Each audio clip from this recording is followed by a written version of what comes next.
You're listening to Big World Network.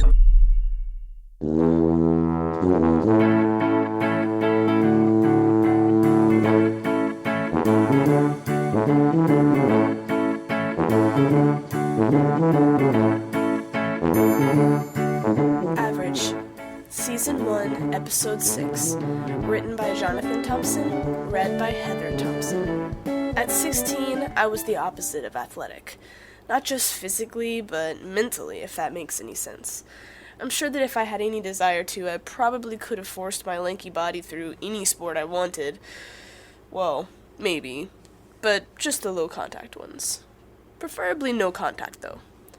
Although I did try to get the schools to form an ultimate frisbee team once, but after explaining to administrators that ultimate frisbee was an actual sport, not just a huge, disorganized form of catch a few dozen times, I got frustrated and gave up.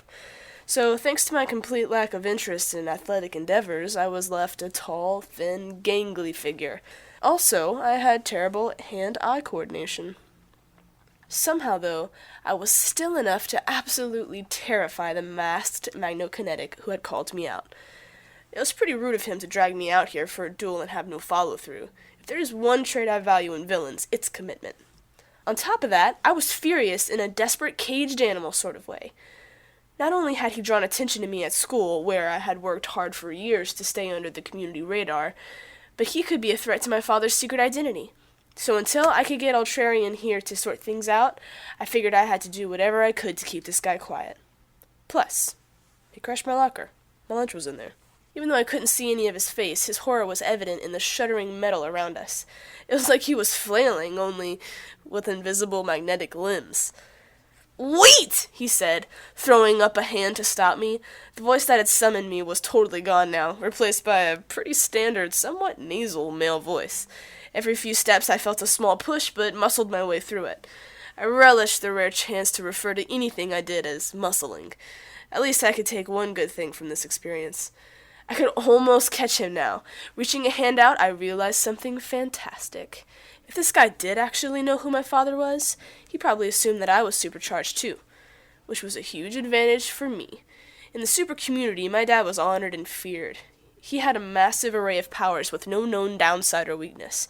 Even in a population that could do ridiculous, amazing, and impossible things, George Pierce was exceptional. Which meant, to this guy at least, I was exceptional, which is not something I usually get to be. I lunged for him, trying to catch his hands. "Hey, what are you— No! Stop! Don't!" He struggled to keep his hands away from me, inadvertently sending cars, mailboxes, buses, and who knows what else whirling around us. But suddenly, there was calm. He was silent. No metallic missiles crashed around us, although one car did rock a little to one side, but I love that. That was dramatic, and perfectly timed, really. The whole moment was incredibly empowering. That is, until I noticed that I was holding hands with this guy. I kind of shifted my arms around to make it look more like grappling than hand-holding to the audience that I was sure had collected in the school. Thankfully, his costume was made of some decent moisture-wicking fabric, which was a good move on his part. Even through the fabric, it was pretty obvious that clammy hands were among his list of superhuman gifts. "Quinn," he said, almost pleading, "you don't—" At this point, I feel like I should make sure that you understand something. Actually, I probably should have taken care of this earlier, but I got ahead of myself. Do you understand the concept of Deus Ex Machina?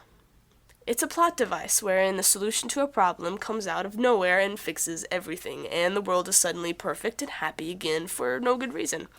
It's generally considered the mark of poor storytelling, but unfortunately, you're going to have to get used to it if you're going to hear my story. Any account involving someone like George Pierce, who could literally discover some latent superhuman ability at any moment, will be swarming with Deus Ex Machina. In fact, I'm still not convinced that Deus Ex Machina isn't my father's only true ability, that he isn't just some adaptive human Swiss Army knife who just becomes a solution to any given problem.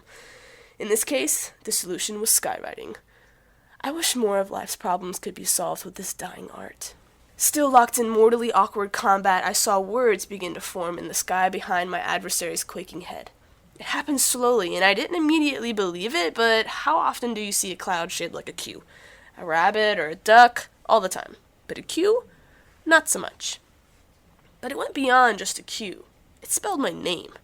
And the words kept growing until, floating in the sky, dissipating as I read it, was the message, "Quinn, don't freak out.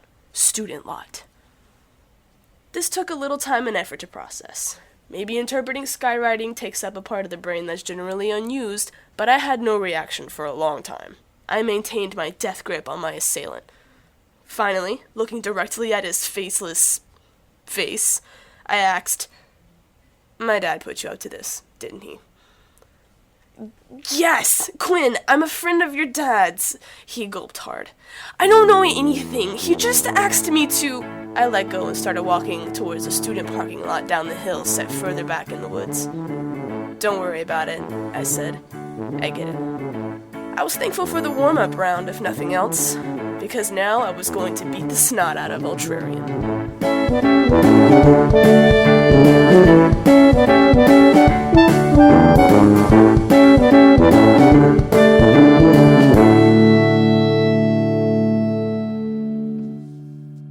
Music by Kevin MacLeod.